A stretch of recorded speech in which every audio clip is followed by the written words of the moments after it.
BPSC 66 की नई batch 19 जून से स्टार्ट हो रही है और बीपीएससी 65 मेंस की क्रैश कोर्स 22 जून से स्टार्ट हो रही है।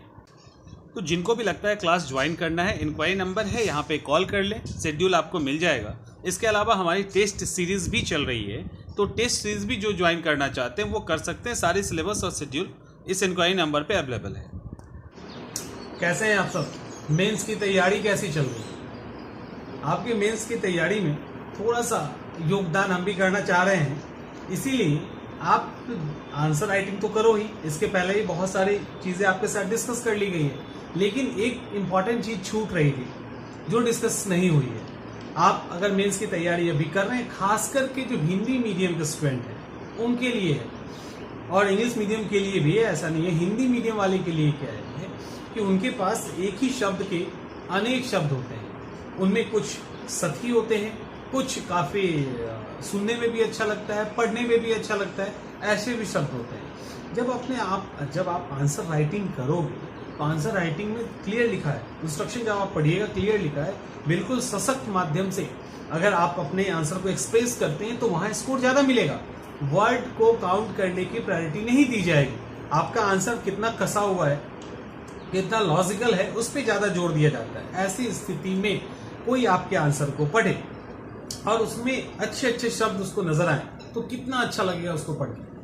ये जरूरी है। उन शब्दों को आज हम आपके साथ डिस्कस करेंगे। प्लस जो कोई भी क्वेश्चन आता है उसमें इंट्रोडक्शन, कंक्लूजन भी मायने रखता है। बीच का बॉडी तो आप लिख देंगे, लेकिन इंट्रोडक्शन और कंक्लूजन मायने रखता है। कुछ ऐसे कंक्लूजन हैं जो हर तरह के क्वेश्चन पे फिट होते हैं।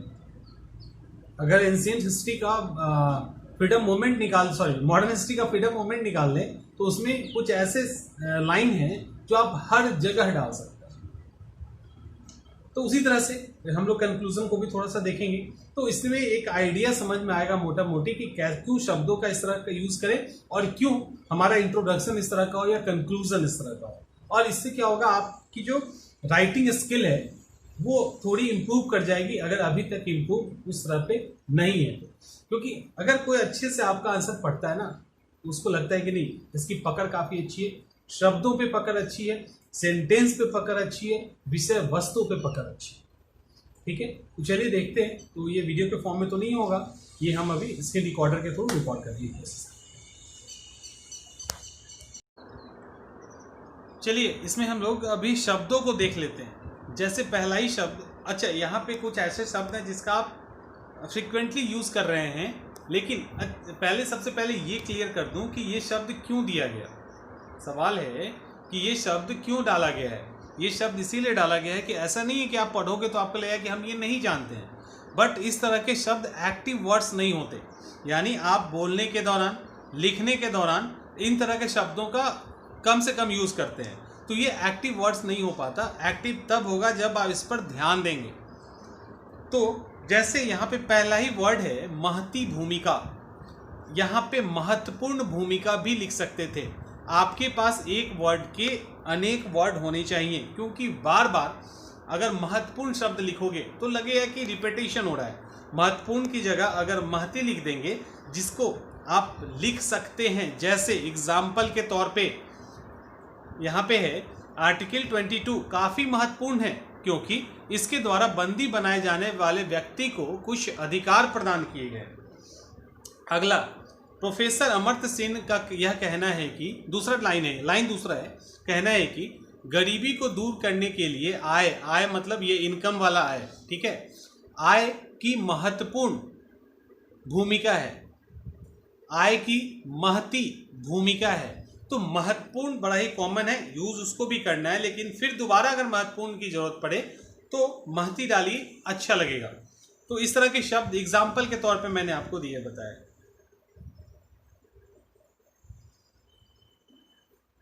इसके बाद गौरवशाली परंपरा, अच्छा ये पीडीएफ में अवेलेबल है। आप चंद्रमणि IAS एकेडमी, हमारा जो ऐप है, इस वीडियो के डिस्क्रिप्शन में है, उसके फ्री स्टडी मटेरियल वाले सेक्शन में चले जाइएगा, वहाँ पे अपलोड हो जाएगा ये। उसके बाद गौरवशाली परंपरा, सुचारू पूर्वक मतलब स्मूथली, सार्वभौम, पवित्र इच्छा, ठीक है, अपेक्षित, उपेक्षित, ये सब वो शब्द हैं जब जो आप आंसर में अगर आप डालेंगे तो आपका आंसर काफी इंप्रूव कर जाएगा, काफी अच्छा लगेगा। गैर न्यायोचित, फिर न्यायोचित, विरोधाभास, ठीक है, विरोधाभास यानी, और ये शब्द जो है ये एक तरह से कनेक्टिंग शब्द का भी यूज करते हैं, बहुत सारे वर्ड्स को मिलाकर एक वर्ड काम में आ जाता है। जैसे विरोधाभास, विरोधाभास में कह सकते हो कि हम ये जो दो अलग अलग विचार हैं, इन विचार में विरोध की स्थिति है, विरोध की स्थिति है। अब यहाँ पे लिख देंगे कि इन दोनों विचारों में विरोधाभास है। आपके शब्द कम हो गए, आपको और मौका मिला लिखने का। औपचारिक, अनौपचारिक, समन्वय, समरसता, समासिक, समासिक मतलब क्या, करंट जो अभी चल रहा है, समसामयिक पढ़ते हैं ना, वही समासिक। अब अभी आप ये भी डालोगे कि वर्तमान में ये चल रहा है तो आप लिख सकते हो समासिक स्थिति में ये चल रही है। संस्कृति, आयाम, डायमेंशन, विशुद्ध,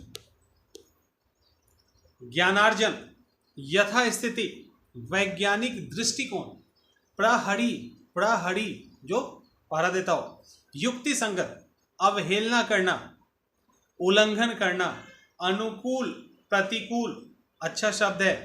देखो यहाँ पे अल्प और न्यून, अधिकतम और न्यूनतम, अधिकता और न्यूनता एक ही है, एक ही जगह यूज कर सकते हैं, लेकिन आपको अगर अपने आंसर में 5-6 जगह ऐसे शब्दों का यूज करना पड़े, आप बदल दीजिए। जैसे अल्प न्यून, अधिकतम न्यूनतम, अधिकता न्यूनता, हो गया। उसके अलावा महिमा मंडित करना, महिमा मंडित करना, नजरबंदी, प्रबंधन, अपराध तो ठीक है, व्यवस्था, संकट, विवादास्पद, ये कुछ ऐसे शब्द हैं जिस पर ध्यान रखिएगा आप।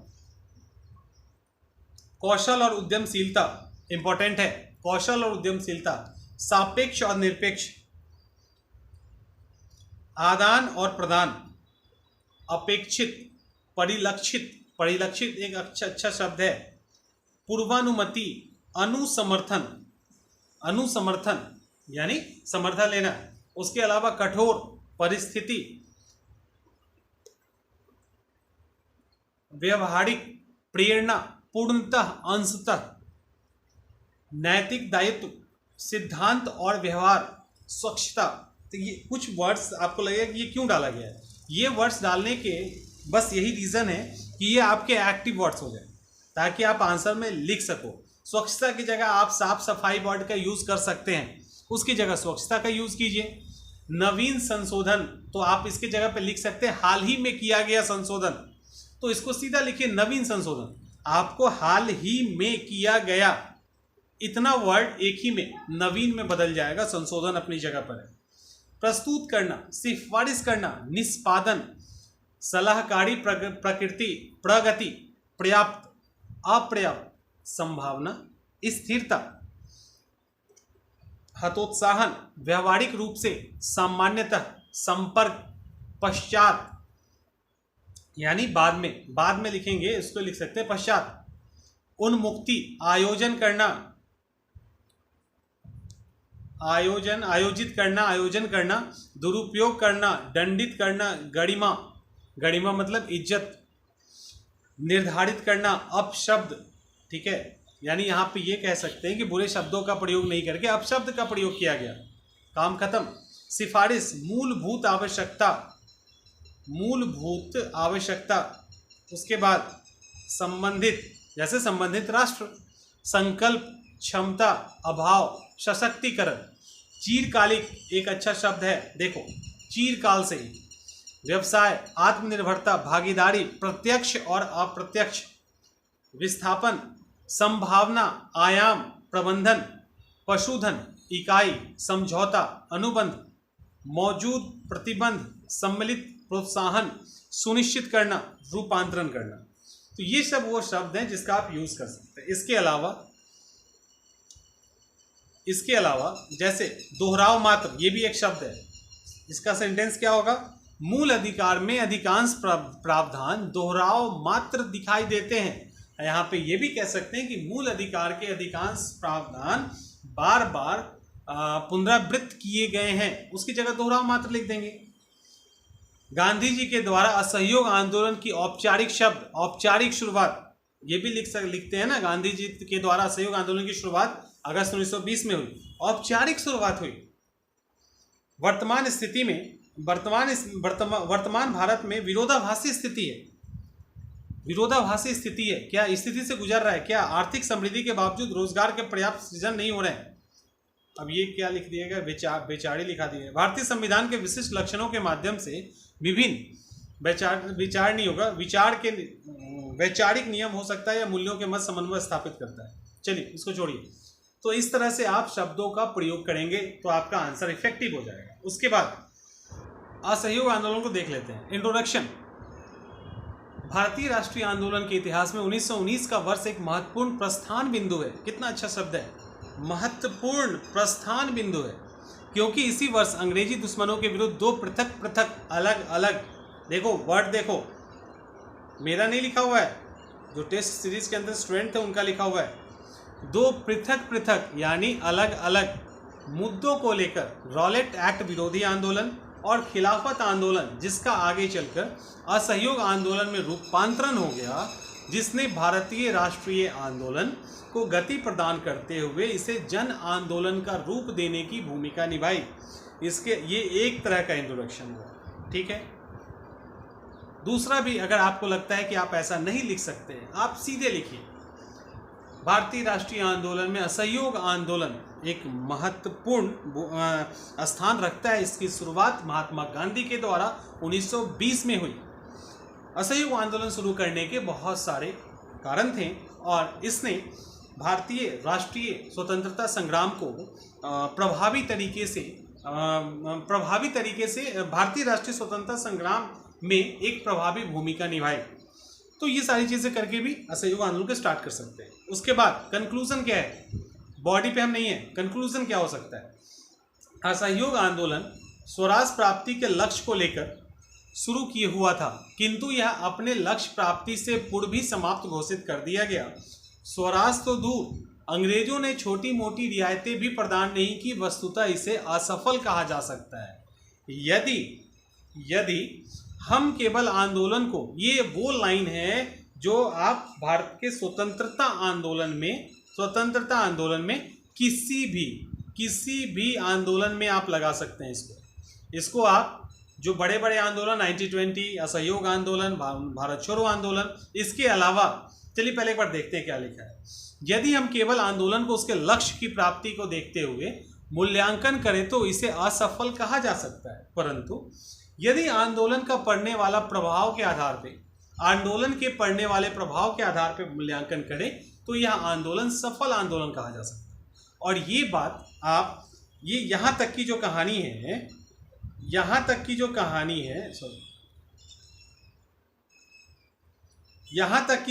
है वो आप किसी भी किसान आंदोलन, जनजातीय आंदोलन, कोई भी नेशनल मूवमेंट में आप डाल सकते हैं, किसी में डाल सकते हैं। आप जो कंक्लूजन स्टार्ट करेंगे आप यहाँ से कर सकते हैं और गलत काटा ही नहीं जा सकता। इसके बाद बड़ा कोई नेशनल मूवमेंट है वहाँ पे ये भी जोड़ेंगे कि इसने व्यापक, क्यों इसको असफल नहीं कहेंगे, क्योंकि इन्होंने व्यापक जन भागीदारी सुनिश्चित की, साथ ही साथ लोगों के अंदर ब्रिटिश शासन के प्रति भय को कम किया, आत्मविश्वास में वृद्धि की, जागरूकता पैदा किया और आने वाले भावी आंदोलन का एक मजबूत आधार तैयार किया। इस तरह के लाइन का यूज आप नेशनल मूवमेंट वाले किसी भी मूवमेंट में आप कर सकते हैं और गलत नहीं होगा। अगला सवाल, चलिए तो गांधी जी के भारतीय राष्ट्रीय राजनीति में गांधी जी के आगमन के साथ राष्ट्रीय आंदोलन के स्वरूप, विचारधारा, सामाजिक आधार और दिशा में निर्णायक परिवर्तन आता है।